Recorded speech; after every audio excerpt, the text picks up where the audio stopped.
വയലാർ കേരള ചരിത്രത്തിലും രാഷ്ട്രീയത്തിലും സാഹിത്യത്തിലും ഒരുപോലെ എഴുതി ചേർക്കപ്പെട്ട നാമം. ഈ ഗ്രാമത്തെ മലയാളികൾക്ക് പ്രിയങ്കരമാക്കിയത് രണ്ട് പ്രതിഭകളാണ്. അതിൽ ആദ്യത്തേത് അക്ഷരങ്ങളിലൂടെ വിപ്ലവം തീർത്ത മലയാളത്തിന്റെ വയലാർ രാമവർമ്മ. പിന്നീട് ഒരാളുണ്ട്, ഈ രാമവർമ്മയുടെ വിപ്ലവകാലത്ത് ജനിച്ച് ആ മണ്ണിൽ നിന്ന് പിന്നീട് ഇന്ത്യൻ രാഷ്ട്രീയത്തിന്റെ നെറുകയിലേക്ക് നടന്നു കയറിയ വയലാർ രവി.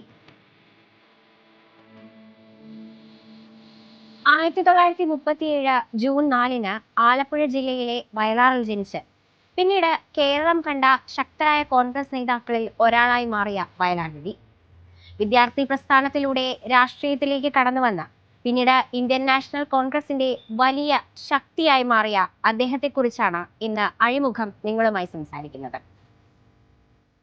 വയലാർ രവി എന്ന വ്യക്തിയുടെ രാഷ്ട്രീയ യാത്ര തുടങ്ങുന്നത് വയലാർ എന്ന ഗ്രാമത്തിൽ നിന്നാണ്. രവിയുടെ കുടുംബം സ്വയം വിശേഷിപ്പിച്ചത് ഇങ്ങനെയാണ്: ഞങ്ങൾ ആദ്യം കമ്മ്യൂണിസ്റ്റ് അനുഭാവികളും പിന്നീട് കോൺഗ്രസ് അനുഭാവികളുമായിരുന്നു. കോൺഗ്രസ് കുടുംബമായിരുന്നു ഞങ്ങളുടേത് എന്ന് പറയുന്നു.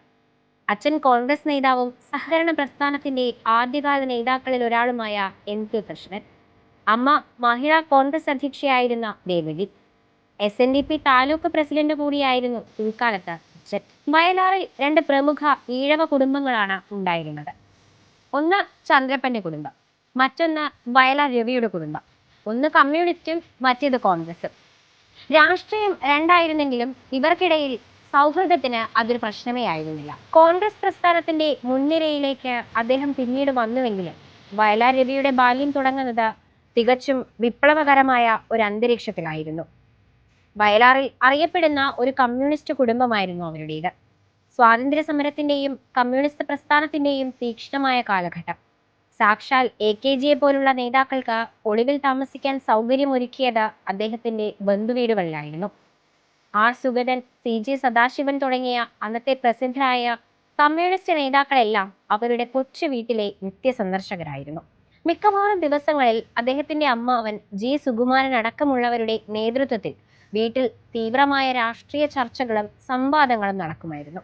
കമ്മ്യൂണിസ്റ്റ് പാർട്ടിയുടെ ശക്തമായ അനുഭാവമുള്ള ഒരു കുടുംബത്തിൽ നിന്നാണ് വയലാർ രവി എന്ന ശക്തനായ കോൺഗ്രസ് നേതാവ് വളർന്നു വന്നതെങ്കിൽ അതിന് ഒരു കാരണമുണ്ട്. ചരിത്രത്തെ മാറ്റിമറിച്ച 1946 വയലാർ രക്തസാക്ഷിത്വം. അന്ന് ചേർത്തല സ്കൂളിൽ 5ാം ക്ലാസ്സിൽ പഠിക്കുകയായിരുന്നു അദ്ദേഹം. 1946 ഒക്ടോബർ 19 ദിവാൻ Sir CP Ramaswamy Iyer communist പാർട്ടിയെ നിരോധിച്ചുകൊണ്ടുള്ള പ്രഖ്യാപനം പുറത്തിറക്കി. SNDP യോഗം സെക്രട്ടറി R ശങ്കരന്റെ മധ്യസ്ഥ ശ്രമങ്ങളെല്ലാം പരാജയപ്പെട്ടു. ഒക്ടോബർ 26 ഭീകരതയുടെ സൂചന എന്നോണം സർക്കാർ വിളംബര നോട്ടീസുകൾ വിമാനമാർഗം അമ്പലപ്പുഴ, ചേർത്തല താലൂക്കുകളിൽ ആകാശത്തിലൂടെ വിതരണം ചെയ്യപ്പെട്ടു. ആകാശത്ത് നിന്ന് വീണു കിട്ടിയ ആ നോട്ടീസുകൾ വയലാർ നിവാസികൾ വായിച്ചത് ഭീതിയോടെയായിരുന്നു. അടുത്ത ദിവസം ഒക്ടോബർ 27 രാവിലെ അമ്മ ദേവകി കൃഷ്ണൻ രവിയെയും സഹോദരി സ്വതന്ത്രയെയും കൂട്ടി അയൽക്കാരായ ബന്ധുക്കളുടെ കൂടെ ഒരു കെട്ടുവള്ളത്തിൽ വൈക്കം ലക്ഷ്യമാക്കി നീങ്ങി. എന്നാൽ അച്ഛൻ കൃഷ്ണൻ ആ വള്ളത്തിൽ കയറിയില്ല. അദ്ദേഹം ഗ്രാമത്തിൽ നിന്നു. കായലിലൂടെയുള്ള പലായനത്തിൽ വള്ളത്തിലിരുന്ന് അവർ കരയിലെ വെടിയൊച്ചകൾ വ്യക്തമാക്കിയിട്ടു. ഒരു പോലീസുകാരൻ വള്ളം അടുപ്പിക്കാൻ ആക്രോശിച്ചെങ്കിലും മാധവൻ വക്കീൽ നൽകിയ കത്ത് കാണിച്ചതോടെ അവർക്ക് മുന്നോട്ടു പോകാൻ അനുമതി ലഭിച്ചു. വൈക്കത്തെ ബന്ധുവീട്ടിൽ അഭയം തേടിയതിനു ശേഷം തിരിച്ചെത്തിയപ്പോൾ വയലാർ രവി കണ്ടത് ഞെട്ടിക്കുന്ന യാഥാർത്ഥ്യമാണ്. തന്റെ ഗ്രാമത്തിൽ 300ഓളം പേർ വെടിയേറ്റു മരിച്ചിരിക്കുന്നു. മൃതദേഹങ്ങൾ കൂട്ടത്തോടെ കുമ്മായമിട്ട് സംസ്കരിക്കാൻ മുൻകൈയെടുത്തവരിൽ ഒരാളായിരുന്നു അച്ഛൻ കൃഷ്ണൻ. അവരുടെ വീടായ മുക്കുവം പറമ്പ് വീട് പിന്നീട് പാർട്ടിയുടെ പ്രധാന ഓഫീസായി മാറി. വയലാർ രവിയുടെ കുടുംബം കോൺഗ്രസ് അനുഭവമുള്ളവരായിരുന്നെങ്കിലും പുന്നപ്ര വയലാർ സമരത്തിന് ശേഷം അദ്ദേഹത്തിന്റെ അച്ഛൻ NK കൃഷ്ണന്റെ ജീവിതവും മാറി മറിഞ്ഞു. അച്ഛൻ കൃഷ്ണൻ ഒരു കമ്മ്യൂണിസ്റ്റ് ആയിരുന്നില്ല. എങ്കിലും വയലാർ കലാപത്തിനും വെടിവെപ്പിനും ശേഷം അദ്ദേഹത്തിനെതിരെ അറസ്റ്റ് വാറണ്ട് പുറത്തിറക്കി. പോലീസ് പിടിയിലാകാതിരിക്കാൻ അദ്ദേഹം നിർബന്ധിതനായി ഒളിവിൽ പോയിരുന്നു. കലാപത്തിന്റെ തേങ്ങലടങ്ങും മുൻപ് തന്നെ തൊഴിലാളികൾക്കും പാവപ്പെട്ടവർക്കും നേരെ ജന്മികളുടെ ആളുകളിൽ നിന്ന് ക്രൂരമായ മർദ്ദനം തുടർന്നുകൊണ്ടിരുന്നു. പാലക്കാട്, മലപ്പുറം തുടങ്ങിയ പ്രദേശങ്ങളിൽ ഒളിവിൽ കഴിഞ്ഞ കൃഷ്ണൻ അവിടെ ഓട്ടുപിലാക്കൽ വേലുക്കുട്ടി എന്ന വ്യക്തിയുടെ അതിഥിയായാണ് ജീവിതം തുടർന്നത്. പുന്നപ്ര വയലാർ സമരത്തെ തുടർന്ന് വയലാർ രവിയുടെ അച്ഛൻ MK കൃഷ്ണൻ ഒളിവിൽ കഴിഞ്ഞത് ഒട്ടുപിലാക്കൽ വേലുക്കുട്ടി എന്ന വ്യക്തിയുടെ സംരക്ഷണയിലായിരുന്നു. അദ്ദേഹം മറ്റാരുമായിരുന്നില്ല. മലയാള സാഹിത്യത്തിലെയും കാർട്ടൂൺ രംഗത്തെയും അതികായനായ OV വിജയന്റെ പിതാവ്. വേലുക്കുട്ടി മലബാർ റിസർവ് പോലീസിലെ ഉദ്യോഗസ്ഥനായിരുന്നു.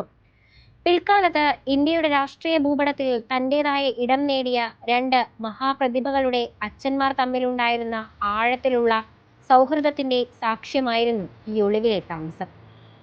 വർഷങ്ങൾക്ക് ശേഷം 1971 വയലാർ രവി ലോക്സഭാംഗമായും കോൺഗ്രസ് വർക്കിംഗ് കമ്മിറ്റി അംഗമായും ഡൽഹിയിൽ പ്രവർത്തിക്കുന്ന സമയം ഒരു ദിവസം OV വിജയൻ രവിയോട് ചോദിച്ചു, "വയലാറിൽ എൻ്റെ അച്ഛന് ഒരു സുഹൃത്തുണ്ടായിരുന്നു.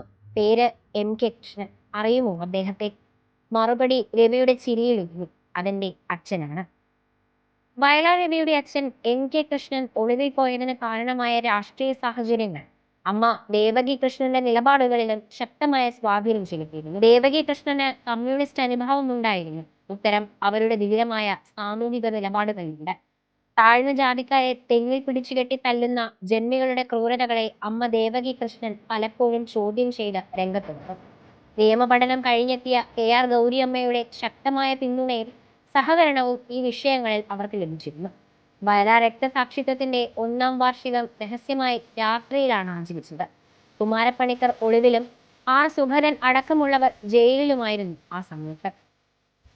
ഈ രഹസ്യ കൂടിക്കാഴ്ചകളിൽ ഒന്ന് വയലാർ രവി ഓർത്തെടുക്കുന്നു. TV തോമസ് ഒരു ഷെവർലെ കാറിൽ വയലാറിലെ കടവ് വരെ എത്തിയത്. 1980 ആദ്യത്തെ പൊതുതെരഞ്ഞെടുപ്പിൽ സുഗതനും TV തോമസും MN ഗോവിന്ദൻ നായരും ഉൾപ്പെടെയുള്ള പല കമ്മ്യൂണിസ്റ്റ് നേതാക്കളും തടവിൽ കിടന്നുകൊണ്ടാണ് മത്സരിച്ചത്. എന്നിട്ടും തിരുക്കൊച്ചി നിയമസഭയിലേക്ക് അവർ തിരഞ്ഞെടുക്കപ്പെട്ടു. അവിടെയാണ് ദേവകി കൃഷ്ണന്റെ മറ്റൊരു രാഷ്ട്രീയ ഇടപെടൽ.